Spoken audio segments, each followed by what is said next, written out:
Hei, šis ir podcasts, kurā mēs apspriedīsim spokus, mošķus, monstrus, leģendas, troļus un visu pārējo paranormālo pasauli. Parādi mums mošķi, un mēs to normāli apspriedīsim. Sveicināts, dārgais mistēriju fans! Šis podcasts varētu būt tev, ja tev bērnībā šķita, ka naktī kāds tusē tavā skapī. Šis podcasts varētu būt tev, ja tev joprojām ir bail pārkarināt kāju pār gultas malu, jo to noteikti kāds saķers.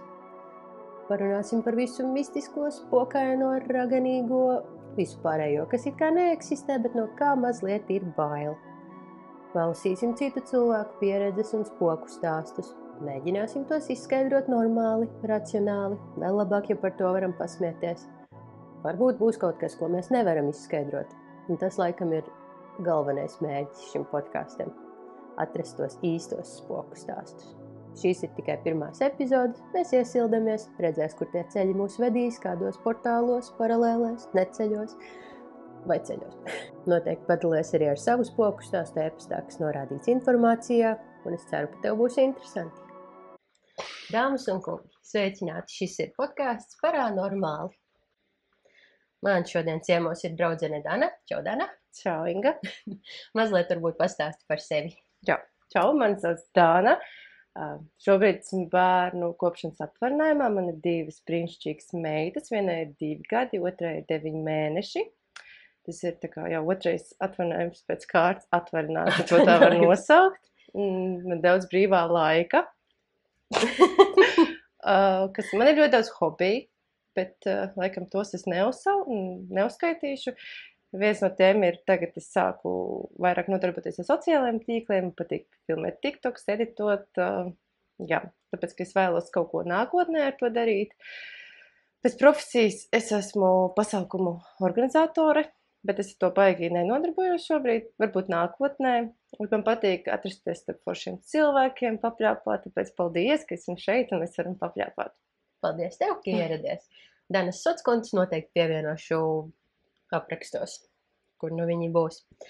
Bet par spokiem runājot, kā ar ticību, kā tev ar ticēšanu, cik tālu tā sniedzās? Loknesas, briesmoņi, troļi, raganas, vispārējais. Tik labs jautājums. Cik kā man gribētos neticēt? Man gribētos neticēt, jā. Tāpēc, ka tu zini, kad mēs tikko nopirkām māju, un man viss cenšas pārliecināt to, ka tā māja ir spoku māja, jo man ir viens video, es nezinu, tu viņu varēs pievienot noteikti, ja? Kur mēs tajā dienā, kad mēs nopirkām māju, es filmēju video, tur mēs tur, un tieši tajā momentā aizverās augšējais loks, viņš tā ļoti lēnām aizverās, un tad izskatās, ka to logu aizver sievieti baltā kleitā. Bet, protams, ka tas bija aizskars, un tas bija vējš, jo nekas jau neeksistē. Tieši tā, precīzi, viss ir izskaidrojams. Bet tu zini, ka tas tā ļoti kaitinoši, ka man cilvēkiem ir jāpierāda, ka tas ir aizskars. Es gribu tur dzīvot, ļaujiet man tur dzīvot. Es tikko nopirku mājas, negribu tā kā dzīvot teltī. Izkvēpināsi kā diķi un būs labenieks. Kas tavā izpratnē ir spoks? Kā viņš ir radies? Kas tas tāds ir? Mīts? Nezinu. Tik labi jautājumi, Inga. Kas ir spoks? Vispār, kas manā uztverē ir spoks? Jā. Kurienes viņš ir nācis, kā viņš izskatās? Tā ilūzija, ka tas ir kaut kas caurspīdīgs, kaut kas neredzams, kāda aizgājēja dvēsele. Jā, kaut kas tāds mistisks, baiss, kaut kas baiss.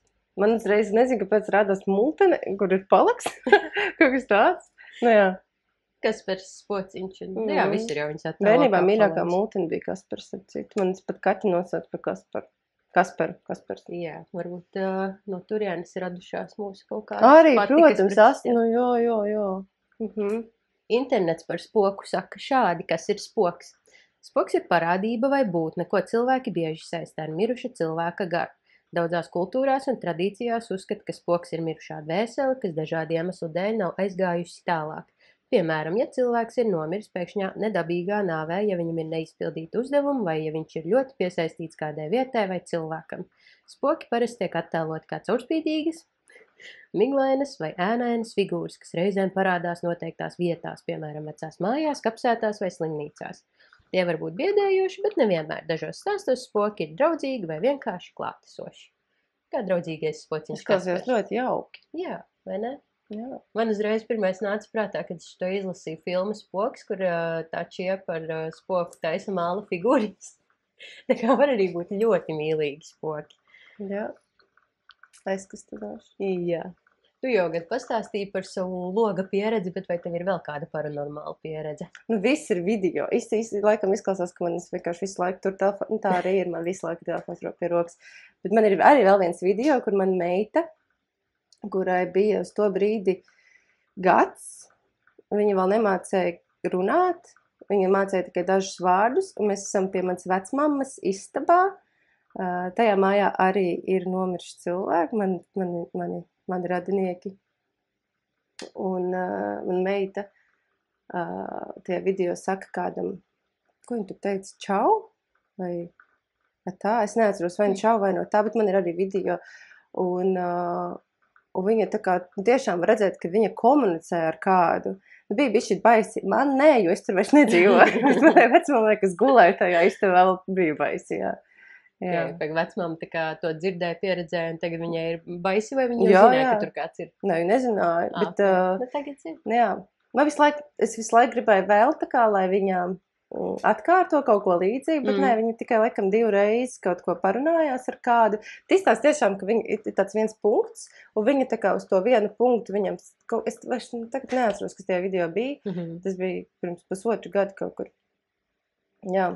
Bet tā jau saka, ka dzīvnieki un mazi bērni redzot.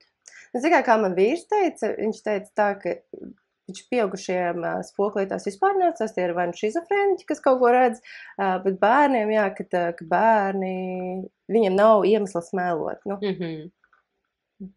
Par šito mēs vēl citā sērijā parunāsim par cilvēkiem, kas redz un par dzīvniekiem un bērniem, bet jā, tas tāds labs mini ievadiņš, jo podkāstam plānojās tā kā vairākas sērijas, katrā par kaut ko, būs sērija par bailēm, būs par visādiem rīkiem, kā ar viņiem tur sazināties un tā, bet tā kā viss kaut kas būs, stay tuned. Ko tu darītu, ja tagad tev aiz muguras kāds noklapotos? Tur stūrīti. Vienkārši būtu konkrēts. Noteikti es salektos vai tā kā... Bet noteikti es sākumā padomātu, kad manim kaut kas nav kārtībā, ka es kaut ko dzirdu, ja tu nedzirdēji un es dzirdēju, ja mēs abas dzirdētu, tad es tev prasītu, vai tev tur ir kaimiņi. Nē, nav. Tur nav kaimiņi. Tur ir bērniņi. Nē, tur ir jumts. Vispār tās varētu būt kājas. Tad es domāju, ka tas ir kājas, visticamāk, jā. Okay. Nu tad mēģināt racionāli to izskaidrot. Okay. Bet ja mēs būtu vienas pašas un būtu nakts, es būtu viena pati, tad es būtu nolamāties. Droši. Ļoti labi. Beidzot varēšu izmantot pīkstoļus. Tā, tad tas tāds mini ievadiņš, ko mēs par spokiem domājam. Tagad es tev nolasīšu garāku stāstu. Šis stāsts ir no dziļiem fórumiem, kur vienkārši meklē pēc atslēgvārdiem par paranormālām pieredzēm. Un stāsta gandrīz beigās tev uzdošu 3 versijas, kā šis stāsts varētu būt beidzies, un tev būs jāuzmina, kura no versijām tā ir. Ok. Reiz, kad biju pēc garas dienas atnākusi mājās no skolas, mācījos 3. klasē, biju nogurusi pēc sporta nodarbības, tajā laikā vēl gulēju vienā istabā ar vecākiem, kā jau tas bieži ir. Tā nu tajā dienā atnācu mājās un 2. maiņā, pie šīs frāzes 2. maiņa, man ir sajūta, ka viņi strādā kaut kādā ogļu raktuvēs, 2. maiņa. Stundas beidzās 6. Tādēļ paēdu vakariņas un viss šķita kā parasti. Kad sēdēju gultā un pirms miega skatījos televizoru, dzirdēju, ka koridorā kaut kas nokrīt un teicu, lai mamma iet palūkot, kas tur varēja nokrist. Viņa aizgāja un konstatēja, ka no plaukta ir nokritis lietusargs, ko es biju nolikusi atnākot. Pati skaidri zināja, ka lietusargu pakāru uz āķa, kur karājās mēteļi, un tas nekādīgi nevarēja nokrist, bet nepievērst tam uzmanību. Tad pienāca laiks iet gulēt. Es biju ļoti bailīgs bērns, tāpēc mamma vienmēr atstāja ieslēgt televizoru, kamēr iemīgu. Tad pēkšņi pamodos nakts vidū un redzēju, ka istabas durvīs kāds stāv. Durvis atradās tieši pretī manai gultai un ved ārā uz koridoru. Es ilgi skatījos uz tēlu, kas stāvēja durvīs un domāju, ka sapņoju. Tad sapratu, ka durvīs stāv mana mamma. Mazliet nomierinājos. Tad es pavēros uz mammas gultu, un arī gultā kāds gulēja. Tētis nebija mājās, tā varēja būt tikai mamma. Tātad mums ir 2 mammas. Okay. Tagad 3 versijas, kā šis stāsts varētu atrisināties. Durvīs stāvēja mammas māsa. Zini, pirmais, ko es iedomājos, Dvīne. Tas bija pirmais, ko es iedomājos, ok. Labi. Otrais variants, viena no mamām bija rēks. Trešais variants, gultā zem segas gulēja suns. Trešais variants. Nē? Nemāku skaņu efektus. Tātad, turpinot stāstu, tad paskatījos uz tēlu durvīs, un tas stāvēja un smaidīja. Tad es pilnīgi zaudēju prātu. Paslēpos zem segas un saucu mammu. Dzirdēju viņas bubināšanu gultā un sapratu, ka viņa visu laiku bija gulējusi. Tad viņa piecēlās un nāca mani apraudzīt. Es pavilku segu no sejas un tēls pie durvīm bija izzudis. Man blakus sēdēja īstā mamma zilā naktskraklā. Tam tēlam, ko redzēju pie durvīm, bija nekad neredzēts rozā halāts. Varbūt varat teikt, ka visu to nosapņoju vai vainīgs nogurums, bet es to atceros vēl pēc visiem 10 gadiem, it kā tas būtu noticis vakar. Nu, bet, ja tas patiešām būtu noticis, nedomāju, ka tā meitene nebūtu tā kā saigus prātā no bailēm? Nē, es zinu vairākus cilvēkus, kuri ir kaut ko redzējuši, un tā arī savās mājās. Ja prātā nesajūg, bet tas vienkārši fakts, ka tu kaut ko redzēji, un to turpmāk ir vienkārši neumulīgi. Ok. Par sadzīvi ar spokiem arī būs viena no sērijām, bet īsumā, jā, es vienkārši iedomājos no spoka skatu punkta, cik stulbi tu esi tā kā savācies visu iespējamo enerģiju, lai beidzot parādītos cilvēkiem, un tu esi nokupējis viskaistāko personu telpā, kas ir mamma, un tu gribi vienkārši parunāties, un vienkārši viena lieta, ko nošauj garām, ir apģērbs, vienkārši aizmirst pārģērbties, tev paliek kaut kāds tur nekad neredzēts rozā halāts, un tad tur tās stulbi smīni, tāds, tu pārviedē ar to smīnu to nabaga bērnu, un jā, tāds. Vai kāds ir iemesls, kāpēc lai kāds tā kā, man liekas jocīgi, jo parasti jau spoki ir, es nezinu, viņiem ir forma. Parasti jau it kā jau sekoja to, ka cilvēks, kad nomirst, ja, tad viņš tā kā tas gars izstāsta pēc viņa paša. Es vienkārši daudz spoku medniekus skatos, tas ir mans guilty pleasure. Okay. Un tajās sērijās viņi ir, visādi. Okay. Tur viņi var būt vienkārši kā puteklītis izskatīties, viņš var būt kaut kāda tur ēna un vēl neskas, bet viņš var arī nokopēt tā kā kādu, bet tas no viņa prasot it kā nenormālu resursu. Bet par spoku medniekiem arī citreiz citādāk. Es tūlīt visas kārtas te izlikšu uz galda. Ok. Interesanti. Es laikam negribētu vairāk dzīvot tur, ja es kaut ko tādu redzētu. Tu uzreiz pārvāktos, tas būtu tos risinājums? Skatoties, kas tā par māju, piemēram, man vecāku māju, nē jau, es nevarētu pārvākties arī tagad, ja es, piemēram, savā jaunajā mājā ieraudzīšu spoku, es nezinu, es nevaru pārvākties. Un es esmu tā kā iesprostot tur ar to spoku, mums jāsadraudzējās, nav varianti, jānopērk viņš, nezinu, jāparunā. Tas ir ļoti laba stratēģija. Sadraudzēties? Jā. Nav jau variantu. Nu, tā kā es nekur nedošos, tu vari kaut ko domāt, es palieku šeit. Bet no otras puses tā jau tā kā sanāk, viņš tur bija pirmais, vai ne?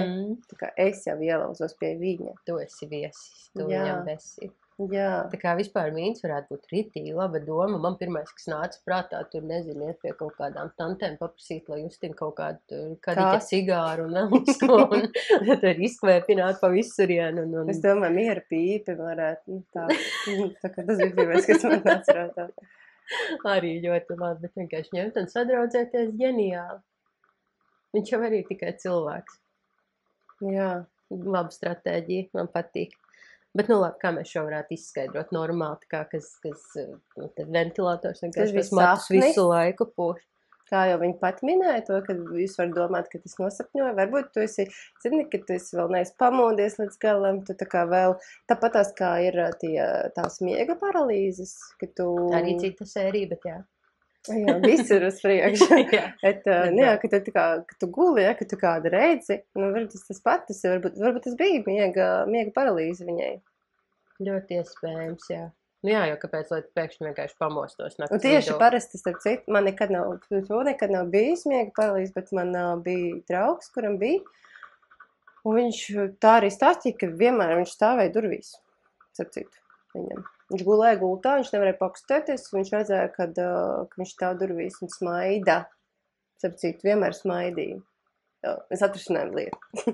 Jā, bet es tagad sāku domāt, man 3 reizes ir bijusi tāda lieta. Jā? Jā, tad tas, man liekas, bija laiks, kad es sāku par to visu vairāk interesēties. Vienreiz bija smaidīgs, vienreiz bija vienkārši kaut kāds tur melns kleksis, un 3. reizē nebija nekas. Es vienkārši sapņoju, ka man smacē atvēr acis, un kaķis bija pārbijies, bet nekā cita nebija. Bet jā, par šo miega paralīzi jāpapēt vispār sīkāk, dziļāk, kas tas tāds ir, tāpēc, ka jā, man tā ir bijis 3 reizes, būtu bijis vienreiz, es domāju, vienkārši, ok, man kaut kas saķērās. bet 3 reizes es esmu piedzīvojis, nav baigi patīkami, jā. Un nekad negooglējiet vārdu lietuvēns. Nekad. Tas kā uz pašu Es esmu ļoti intruģēta. Neskaties, tev to nevajag. Okay. Vienkārši tas ir tas, kurš ķipa uzsēžoties virsū vai... Tā var būt. Nu, ka tu tā kā iegulē un pēc tam viss, tā kā tu esi nolemts, tev tagad būs tā... Nē. Okay. Viņš, es aizmirstu, kurās situācijās viņš nākšties, man būs arī jāpapēta, lai man ir ko stāstīt, bet aizmirstu kaut kādos brīžos konkrētos viņš tā kā nāk, bet arī ne pie visiem. Tā kā no worries, viņš var arī nenākt. Okay. Bet man atnāca 3 reizes. Es ceru, es negribētu to. Es negribētu to piedzīvot, jo man, kad stāstīts draugs, viņam diezgan bieži bija. Bet es ticu, ka tas ir uz nervu pamata, jo viņam tajā brīdī bija tāds ļoti smags dzīves posms. Un es ticu, ka tas var būt uz nervu pamata. Jā, ļoti iespējami. Nu, patīk, kā mēs visu racionāli vienkārši atrisinām. Spoki neeksistē. Bet arī interesanti, kāpēc tas ir tik daudziem cilvēkiem, vai ne? Nu, tas nav tāds ratums. Un visiem ir viens un tas pats stāsts par to, vai nu smaidīgo, vai nu kaut kāda figūra tur ir. Ne, nu, teorētiski arī to var izskaidrot, varbūt. Jo vienkārši acīm kaut kāds gļuks ir priekšā. Nezinu, tāpat kā uz migrēnām, viss ir pārāk spoši. Tāpat arī uz kaut ko tādu varētu vienkārši kaut kāds pleķis izmesties. Sapņi vēl projām nav izskaidroti. Neviens nezina, kas ir sapņi. Jā? Jā. Varbūt šo podkāstu vajadzēja taisīt par sapņiem un mēģināt tam izskaidrojumu atrast. Varbūt spoki ir saistīti ar to. Nē, diez vai. Bet miega paralīze noteikti. Bet kāpēc es arī tā kā apvienojot sapņus un spokus, es esmu ļoti daudz reizes sagaidījusi ciemos sapņos aizgājušos draugus un radiniekus, un kas ir interesanti, tas nav tā, ka viņi vienkārši atnāk un bet viņi reāli pastāsta lietas, viens no tādiem, kā, ziniet, nē, citai reizē. Bet pabrīdina par lietām un atrisina visādas jautājumus. Nopietni, jā. Un es nezinu, varbūt es esmu šizofrēniķa, varbūt man ir sastais kaut kāds prāts pavērties tajā brīdī vaļā vai kā, bet reāli tie cilvēki atnāk un izstāst. Un viņiem ir bijusi taisnība visas tās reizes. Tagad es Danai biju uzdevusi mājas darbu, sagatavot pāris stāstiņos. Es pat nezinu, ar kur sākt. Nesagatavot, ievākt stāstiņus. Visi stāsti anonīmi. Ja jūs gribat padalīties arī, sūtat uz e-pastu, tu tikai paklausies ar gmail.lv, pierakstīšu arī kaut kur aprakstos. Droši dalieties visu anonīmi, nevienu vārdu, neko nenosauksim. Lai neviens jums neuzliek birkus pie šīs. Sākās stress, nezinu, kurus viņu ielika. Viss kārtībā, es šo izgriezīšu. Kamēr Dana meklē, piemetināšu, ka arī visiem šiem stāstiem mēs mēģināsim atrast normālu izskaidrojumu, jo jūs mums parādat stāstu, mēs to mēģinām normāli izskaidrot. Normāli. Geri. Tā. Tas būs mans pirmais stāsts. Šie cilvēki, kas man sūtīja, viņi visi ir reāli cilvēki, viņi nav no kaut kāda interneta, tie ir cilvēki, kurus es pazīstu, bet paziņas, tā. Mans vecākais dēls ap Ziemassvētku laiku, tad viņam bija gandrīz 2 gadi, sēž toaletē un skatās griestos. Es prasu, skaties uz gaismiņu? Dēls. Nē, Omīti, prasu. Omīti bija ieslēgus gaismu, dēls. Nē, veco Omīti. Viņš nekad nav dzirdējis, ka kādu saukt par veco, un viņa ome, mana mamma, nav veca, viņai 47 gadi tikai. Es prasu, tā omīte mīļa, dēls, nē, laba. Tad viņš tā skatās no tā plaukta, kur visu laiku griež galvu un ar pirkstu rāda līdzi pa koridoru un pa istabu, kur eglis stāv un saka, omīte tipu tapu. Tad viņi prasa, omīte aizgāja pie eglītes, dēls saka, jā. Tad tajā pat dienā sēžam jau dīvānā un viņš vienkārši saka, omīte prom, ārā. Lieki piebilst, ka viņš ik pa laikam man bija grieztos skatoties ieminējies kaut ko par kaut kādu omīti. Un tad vienīgais, kas mums nāca prātā, ka pagājušo gadu biju stāvoklī ar pirmo dēlu, kad nomira mana vecmama un biju uz bērēm. Es atvainojos, jo nebiju uz bērēm, jo tālu bija jābrauc, bet man jau bija dzemdību termiņu datumi tieši. Domāju, ka moš viņš redz, saka jau, ka mazie redzot tādas lietas. Mana ome, tad viņam rādīja telefonā vairākas vecākas tantes, kur viena no tām bija mana vecmama un dēls uz viņu visām teica, nē, izņemot vecmāmu, teica, jā, ka tā esot omīte. Zini, kas man šajā stāstā likās bēdīgi? Es kā 2 bērnu mamma, man jau tā sanāk tā kā aiziet uz to vienai pašai ļoti reti. Un tagad ir tā iespējamība, kad esmu viena pati, es neesmu viena pati, jo viņš redzēja toaletē omīti. Tā kā, get the room, tā kā, Viņa vienkārši tev tur roku uz pleca un tu vari mīļā. Tu vari. Nu, tā kā, tas man likās bēdīgi. Tiešām, jā. Tu nekad neesi viens. Apmeklējums šobrīd ir nekāda privātuma. Un tev vēl spoks aiz muguras stāv. Man ir kaķis. 2 bērni. Es saku, man pietrūkst vēl vīrs atnāk. Tā. Zini, man nesen bija dušā ģimenes sapulce. Vienkārši meita atnāca, vīrs ar zīdaini arī, un tā mēs tur visi stāvējām, un es mazgājos vienkārši. Kaut kā jātop tīrai. Kaut vai ar skatītājiem. Tā, tad... Varbūt tad, vēl vienu. Pagaid, mēs neizskaidrojam, kas tas varētu būt dēls. Tas ir ļoti līdzīgs stāsts manam stāstam, kur meita redzēja spoku. Man bērniem negribās šito mēģināt normāli izskaidrot, jo es totāli ticu, ka bērni redz. Man draugu starpā arī gadu gaitā es esmu vienkārši saklausījusi. Man šī tēma patīk, tāpēc šos stāstus vienkārši iesūcu sev. Esmu daudz dzirdējusi par to, ka bērni konkrēti tur vecvecākus var aprakstīt vai pēc tam bildītē parāda, reku šito omītes redzēja, jā. Un tad, tās, es nezinu, sakritības vai kas, bet es tomēr ticu, ka mazie redz un arī dzīvnieki.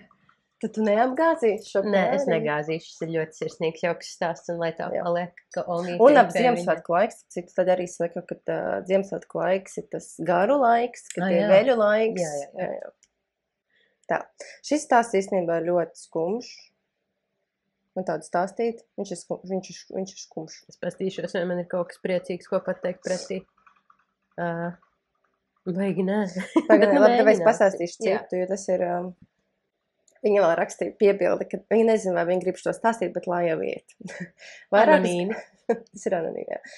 Tātad, vairākas gadus atpakaļ, kad dzīvoja laukos, bija nakts, mamma gulēja mūsu istabā, viņa redzēja kādu sievieti. Visu melnā ar gariem melniem matiem. Mamma prasīja, ko tā sieviete grib. Viņa teica, ka atnākusi pie brāļa. Viņš vairs nav starp mums, bet tajā laikā bija. Un viņš bija dzīvs un gulēja. Māma prasīja, vai negrib padzerties, tā sieviete teica, ka nedzerot. Nākamajā dienā tai krūzē bija rops, tā kā izgrausts, un māma no tās krūzes, kad gribēja dzert, gandrīz norīja stikla gabalu, jo sākumā nepamanīja ne to, ka rops, ne to, ka stikls krūzē. Vēlāk, kad pamodāmies, māma rādīja mums to krūzi, pēc kaut kāda laiciņa māma teica, ka sapnī esot to sievieti nogalinājis un kaut kas zarušs esot iznācis. Man lasot, man jau tagad arī skudriņas tā. Redzi? Īstu. Crazy. Man ir pārāk karsts, lai man zosādi metos. Wow. Atveicinoši stāsts. Tad sanāk, ka mamma aizstāvēja savu dēlu sapnī no tās, kas bija atnākusi, ko redzēja meita. Nē, mamma redzēja sapnī. Pati mamma redzēja to visu. Viņa tur hocār to melnmati. Jā. Okay. Mamma gulēja mūsu istabā, viņa redzēja kādu sievieti, jā, visu melni, jā, mamma redzēja. Līdzjūtību par brāli. Bet, mamma kausli. Forši aizstāv savējos ļoti labi. Jā, bet, tagad mums jāizskaidro, krūzē bija izgrausts, ne, bet glāzē bija izgrausts robiņš, un iekšā bija stikliņš, no kurienes. Un viņa tieši vēl tajā sapnī, viņa piedāvāja sapnī padzerties, viņa saka, es nedzeršu. Bet tad, kad viņa centās padzerties, viņa ieraudzīja to, ka ir rops un gan arī norīto stiklu. Ok, mans izskaidrojums, mans mēģinājums izskaidrot. Šai krūzē, šī krūze bija bijusi ledusskapī kaut kādu iemeslu dēļ. Un tad kāds izdomāja tajā ieliet ļoti siltu dzērienu, un mamma teica, ka hei, nedari tā, jo tā krūze droši vien saplīsīs, bet bija jau paspēts bišķīt ieliet, tāpēc mini plaisu bija aizgājis līdz augšā, jo tur krikt izklitis tas gabaliņš, un mamma tā kā zemapziņā zināja, ka šitā gadīsies, un viņa vienkārši nosapņoja, ka to krūzi dos kaut kādai bičenai, kas ir ieradusies nodarīt pāri viņas ģimenei. Un tā, un vienkārši, jā, es tev došu slikto krūzi, un es pelnīšu labo krūzi, un no rīta pamostās, un jā, es tev teicu, ka tā krūze saplīsīs. Ir? Neildi? Bet viņa redzēja vēlreiz sapnī, viņa vēl nogalināja, un iznāca kaut kas zarš ārā. Vēlreiz bija sapnī. Šito es slikti klausos, kā šī post of the day. Ok, vēlreiz. Bet šitais arī baigais skills, tā kā turpināt iesāktu sapni. Jā. Tev ir tā, ka man tā ļoti bieži ir, kad es redzu sapni, es pamostos, man kaut kas jāizdara, bet man tā gribas redzēt, kas tālāk notiks. Tas ir tik awesome, ka tu vari aiziet gulēt un turpināt sapni. Tikai vienreiz tā gadījies. Jā, man tā ir visu laiku. Laimīga. Vai ne? Bet tā tiešām ir prasme. Man beidzamā reize, kad tas gadījās netīšām, bija ļoti stulbu sapni, tā kā murgu, ka es gribēju turpināt gulēt ar citu jaukāku sapni, bet viņš tāpat turpinājās. Tas ir stulbi, jā. Tā kā, jā, tas bija sad story. Bet, labi, kāds varētu būt tavs izskaidrojums un kas ir tas zaļais? Varbūt viņai bija puņķi. Nē, īstenībā nekas mistisks jau baigi nav lielam. Vienkārši bija ieplēsta krūze, viņai mammai bija slikts sapnis.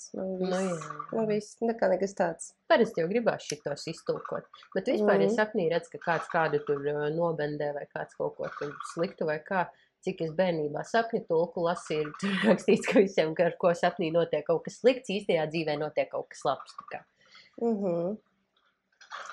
Tāpat sieviete raksta, meitene sieviete. Es jau pateicu, ka brālis ir aizgājis. Tas bija tas skumjais stāsts? Jā. Ok. Tas skumjais stāsts par to, ka brālis ir aizgājis. Jā. Un tad tas notika vairākus gadus atpakaļ, vēl bija maz mani brāli. Labi, es lasīšu vienkārši tad. Tas notika vairākus gadus atpakaļ, kad bija maz mani brāli. Pēc bērēm tuvākajiem pie maniem vecākiem bija pasēdēšana. Nākamajā dienā, kad vecāki mazgāja traukus, krūzīt sāk braukāt pa galdu ar skaņu. Kad māma ar tēti gribēja mūs bērnus saukt, lai jums skatīties, viss norima. Vienīgais, kas man nāk prātā, ka tā varētu būt zemestrīce. Latvijā? Bet ir bijusi mini. Es atceros vienreiz, es sēdēju skolā, pamatskolā, un bija mini zemestrīce.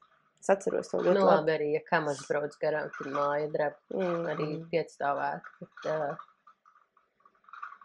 man arī šo negribās normāli izskaidrot. Es gribu ticēt, ka brālis atnāca arī uz pusdienām ar visiem. Bet jau viss viņš jau nokavēja. Viņš jau aizgāja. Viņš jau nokavēja. Klasika vīriši. Jā. Nē, skumjš stāsts. Bet... to vārdu es noblīpošu. Bet kopumā, jā. Jauki. Kā atnāca? Jauki, kā atnāca. Kaut vai vienkārši ciemos. Jo vispār jau kādreiz arī, labi, lai iet izstāstīšu, ir ticējums, ka, ja kāds no ģimenes aiziet, tad mājā ir visi spoguļi jāaizklāj ar audumiem, lai šitais cilvēks tā kā, neaiziet kaut kur tādās prombūtnēs, un, ja viņš ir, lai viņš labāk tad ir mājās. Jā. Un, tāpēc tā dara? Nu jā, jo tie spoguļi tur esot tur visādi Es- portāli un vēl neskas, tāpēc Jā. neiesaku pirkt visādus Ok. vecus lietotus spoguļus, jo, ja arī tur nav kaut kādi spoki vai kas, tur tāpat tās var kaut kādas enerģijas sasūkties un vispārējais, un vai jums tas ir vajadzīgs, tā kā aiziet uz Ikea. Nu tā. Bet jā, tā kā Manā jaunajā mājā ir viens vecs smuks spogulis, un es viņu atstāšu. atstāj, es ticu, ka viņam viss ir kārtībā. Es gribēju vēl pateikt, bet par to, kad var just to klātesamību. Es esmu daudzreiz dzirdējis, ka cilvēki sajūt smaržu tā cilvēka aizgājēji. Un es pat zinu vienu stāstu, kur divi cilvēki vienlaicīgi sajūta. Tā kā viņi abi divi apskatījās, vai tiešām viņi to sajūta. Tā kā man pazīstam cilvēki. Bet tā ir. Tas arī spoku mednieku raidījumos spoku Jā. smaržo. Jā. Es esmu redzējis tikai vienu sēriju. Laikam jāpaskatās, jā. Es redzēju, kaut kāds... Latviešiem ir tieši vieni, kurus es zinu, ir tie eko-džeki, ja jums interesē piemitināšu, tad arī tas viss jāatcerās piemitināt visus sociālos tīklus. Viņam arī bija tas raidījums, ko viņi pa televīziju. Nu jā, to es redzēju vienu nu jā. sēriju. Kaut kāda veca skola tā bija. Es neesmu. Amerikāņus. Es redzēju Jā, latviešu tur ir next sēriju level. vienu. Okay.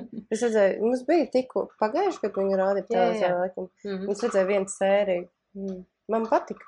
Ir nenormāli interesanti. Labi, tad nesalīdzinām ar to, kas tur Amerikā darās, tāpēc, ka viņiem, mums ir tā kā ēkas, kurās ir noticis kaut kas bēdīgs un ir ļoti interesanti to visu pētīt, bet viņiem ir tā kā next level shit, kur ir insane asylum, kāds latviski, trako mājas, kur cilvēkiem ir ļoti darīts pāri, un tur ir, tā sakrājies, ko tai mājai izstāstīt, un tās sērijas ir vienkārši, sēžot mājās ar bērniem, kad viņi guļ, man vajag nelielu adrenalīna devu, un tas ir interesanti. Un kas ir vēl interesantāk, viņi stāsta īstus faktus, tā kā, var uztaisīt faktu čeku, un tas viss apstiprinās, tā kā, kāpēc, lai neticētu. Man patīk viņiem tie, tu teici, ka nākamajā citā sērijā mēs runāsim par tiem aparātiem, jā? Man patīk, tas arī zinātni vienkārši, wow. Es tiktakos esmu redzējis, bet labi, to pēc tam. Jums visu izstāstīšu, ko es zinu. Lasam trešo. Šitais tev patiks tādēļ. Tad, kad bija maza, arī atkal maza, viņa bija maza. Tas, naktī. Tas varētu būt mājiens, ka bērni tiešām redz. Jā. Par to arī saka, ka maza, kad pārsvarā ir tā, ka bērni redz, jo, cik bieži pieaugušie kaut ko tādu redz, reti. Zinu dažus, tāpēc, bet, viņi vienkārši bērnībā nepadevās un turpināja redzēt, nevis vienkārši, tā kā. Ok.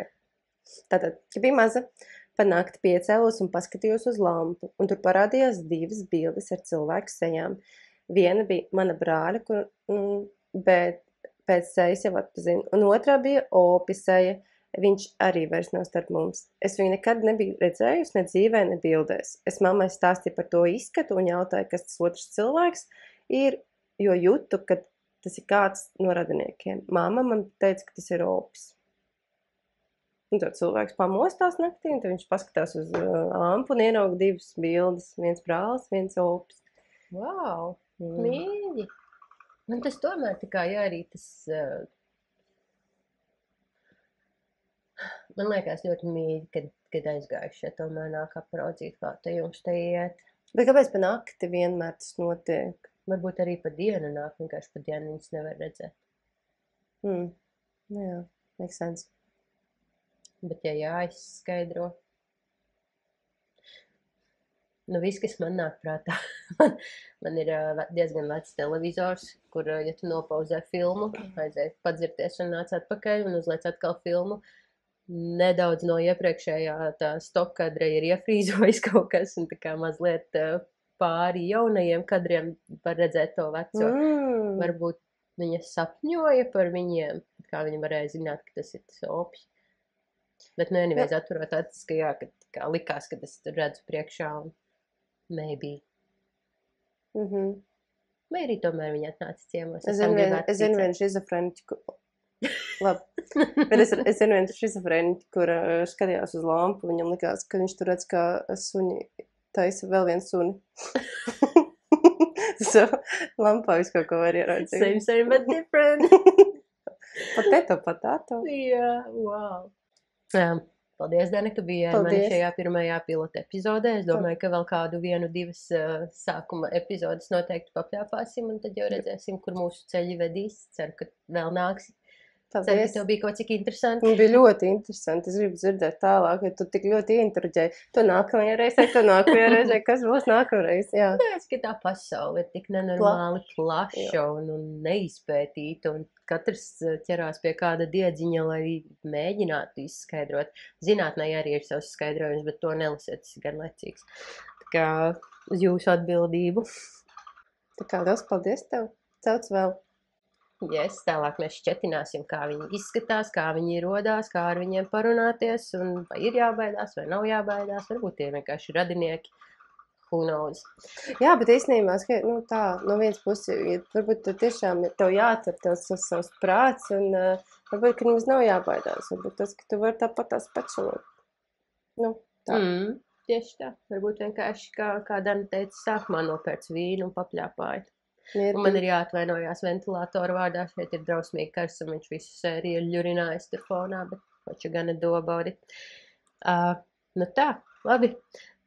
Mēs esam iesildījušās šim podkastam, un ja tev bija kaut cik interesanti, piesako, followo, nošēro, iekomentē, ja tev ir kāds stāsts, atsūti uz tu tikai paklausies @gmail.lv, kom, LV, inbox LV.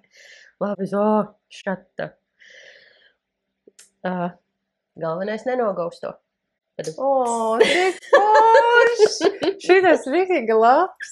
Vienkārši tāds dad jokes, mom jokes, dad jokes. Es gribēju tieši pateikt ir dad jokes un ir mom jokes. Nē, nav mom jokes, un nav tāda kā kategorija. Un es tev gribēju pateikt vienu mom joku. Es izlasīju par spokiem tieši. Kad māma naktī dzird kaut ko grabinamies, viņa cer uz to, ka tas ir spoks, nevis, ka bebis pamodies. Mom joke. Vispār ļoti precīzi. Atā! Tiekamies!